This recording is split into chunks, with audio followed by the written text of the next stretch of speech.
मिल गया अनुपमा को शाह परिवार से अच्छाई करने का एक और मेडल। नमस्कार दोस्तों, स्वागत है आपका आपके अपने चैनल हंग्री स्पिरिट्स में। हंग्री स्पिरिट्स देख रहे सारे दर्शकों का मैं अंजू शर्मा दिल से स्वागत करती हूँ। बड़ा ही अफसोस होता है ये देख के कि अनुपमा जो एक ऐसी महिला है जिसने कभी किसी के साथ बुरा नहीं किया, कभी किसी को इंटेंशनली क्या अनइंटेंशनली भी हर्ट नहीं किया, मगर लोग उससे हर्ट फिर भी हो जाते हैं। लोग फिर भी उसको बुरा ही समझते हैं। जो भी उसका गलत फैसला रहा है लोगों के हिसाब से, घर वालों के हिसाब से, उसका खामियाजा अनुपमा को ही भुगतना पड़ा है, क्योंकि उसको ऐसे डांटा जाता है जैसे कोई छोटी बच्ची को डांटता है। तो आज भी ऐसा ही कुछ नजारा दिखाया गया। आज दिखा कि अनुपमा ने अपनी जान पे खेल के अपने बच्चों को बचाया, अपनी मदर होने का फर्ज फिर से निभाया, मगर बदले में क्या मेडल मिला। चर्चा करते हैं। पहले वही निवेदन, जिन्होंने अभी तक चैनल को सब्सक्राइब नहीं किया है कर लीजिए, साथ में दोस्तों बेल आइकन दबाइएगा ताकि आपको हमारे वीडियोस के नोटिफिकेशन मिलते रहे। मां की भूमिका में अनुपमा परफेक्ट है। अनुपमा अपनी जान तक लगा देती है अपने बच्चों को बचाने के लिए, अपने आप को दांव पे लगा देती है अपने बच्चों को बचाने के लिए, अपने आप को सामने परोसती है कि बच्चों मुझे गालियां दो। ये सब करती है अनुपमा, जो हमने आज तक देखा है। सिर्फ बच्चे बच्चे मां मां करते करते अनुपमा का सफर यहां तक पहुंच गया। तो ये जो सफर पहुंचा है, नेचुरली अब हम देख रहे हैं कि लीप पे आने वाला है अनुपमा धारावाहिक। तो अनुपमा जिस तरह से वनराज शाह को जवाब देती है, शाह परिवार को जवाब दे देती है, मगर क्या उससे चीजें बदलती हैं? नहीं बदलती हैं। जब तक मदर खुद अपनी इज्जत नहीं करेगी तब तक कुछ नहीं होगा। आज फिर से अनुपमा को अपनी अच्छाई का मेडल मिला। हम सब ने देखा कि अनुपमा को, मुझे नहीं लगता पूरा सीन देखेंगे तब भी ऐसा होगा जो मैं अभी आपसे बात करने वाली हूं, क्योंकि केंजल के सर पे चोट लगी है, केंजल का दवा दारू हो रही है, छोटी को भी देखा जा रहा होगा क्योंकि मालती देवी छोटी के लिए भी है, और परी को तो घर वाले सर पे चढ़ा के रखा ही हुआ है कि बच्ची छोटी है, उसका ध्यान तो रखना ही रखना है। मगर यहां पे अनुपमा को क्या किसी ने पूछा कि बेटा तुझे कोई चोट तो नहीं लगी? इतना बड़ा एक्सीडेंट हुआ, गाड़ी खाई में गिर गई, ये छोटी बात नहीं होती है।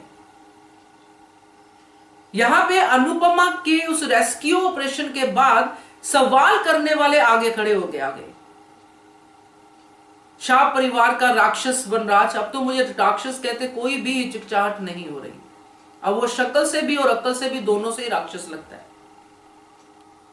एक बार ये नहीं बोला गया कि अनुपमा, क्योंकि एक्सीडेंट से एकदम जब लोग आते हैं तो लोग पहले हालचाल पूछते हैं कि पहले डांटना शुरू करते हैं भी तेरी गलती तेरी गलती तेरी गलती।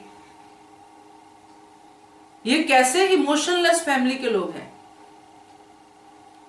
यहां पे इमोशंस की इतनी बातें हुई हैं, इतनी बातें हुई हैं कि क्या ही कहना कि इमोशंस ही खत्म हो गए हैं।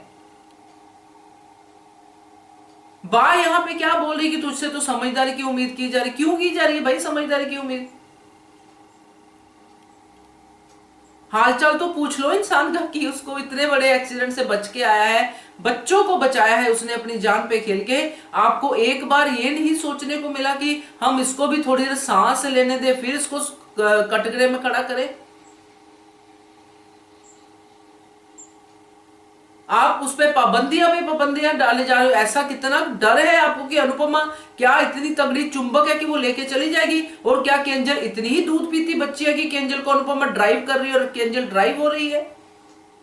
अगर केंजल इतनी ही दूध पीती बच्ची होती तो केंजल अनुपमा की तब भी बात सुनती कि अमेरिका नहीं जाना है।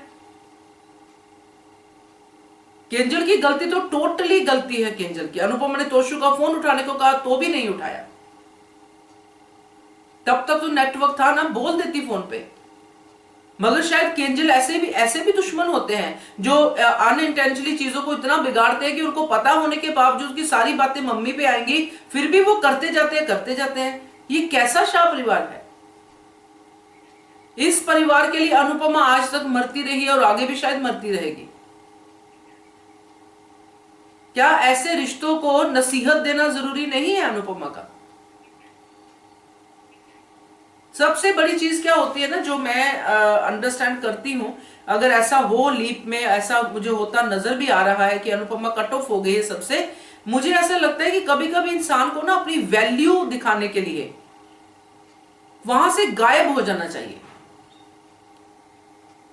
कि मुझे पता तो चले कि मेरे होने से या मेरे ना होने से कोई फर्क पड़ता है। क्या मैं सच में सबके मुद्दों में जा रही हूं? क्या मैं सचमुच सबकी जो है लाठी, वो बोलते ना कि एक उनका सहारा बनती जा रही हूं, उनको हैंडीकैप्ट करके मैं खुद उनका काम करती जा रही हूं? मगर जिनको मैं ये सहारा ये सब कर रही हूं, हेल्प कर रही हूं, क्या उनको एहसास है? इसके लिए सिर्फ एक ही उपाय है कि अनुपमा यहां से गायब हो जाए, किसी की पहुंच में ही ना रहे। फिर देखो ये शाह परिवार कैसे चलता है, कैसे ये लोग अपने मसले सुलझाते हैं, एक दूसरे के बाल खींचेंगे, नोचेंगे, लड़ेंगे, झगड़ेंगे, जो भी करेंगे। मगर अनुपमा को यहां पे ये चीज बोलनी चाहिए, और मुझे लगता है कि बोलेगी, क्योंकि जिस तरह से वनराज शाह मोहल्ले को भी अपनी रियासत समझ के बैठ गया है कि मोहल्ले की भी जैसे जमीन खरीद ली हो उसने, तो वो वैसा समझ के बैठ गया, तो वो इस चीज का जवाब तो अनुपमा देगी। मगर इस बार अनुपमा को सिर्फ जवाब नहीं देना है, एक्शन भी करना है। तो ये जो मेडल मिला है ना, ये शाह परिवार के मुंह पे मार के आना चाहिए अनुपमा को।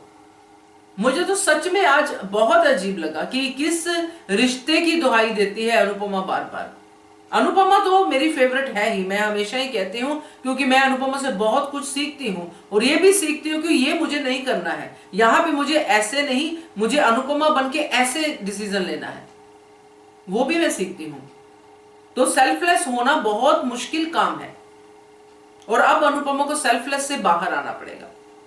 अगर वाकई में वो शाह परिवार की भी हेल्प करना चाहती है, अपनी भी हेल्प करना चाहती है, उनको उनके हाल पे छोड़ना पड़ेगा। इस मेडल को तो वापस करना ही पड़ेगा। क्या कहते हो आप? कमेंट कीजिएगा। देखते रहिए channel Hungry Spirits. Thank you so much. Subscribe to our channel by clicking the subscribe button. Click the bell button and enjoy the latest uploads from our channel.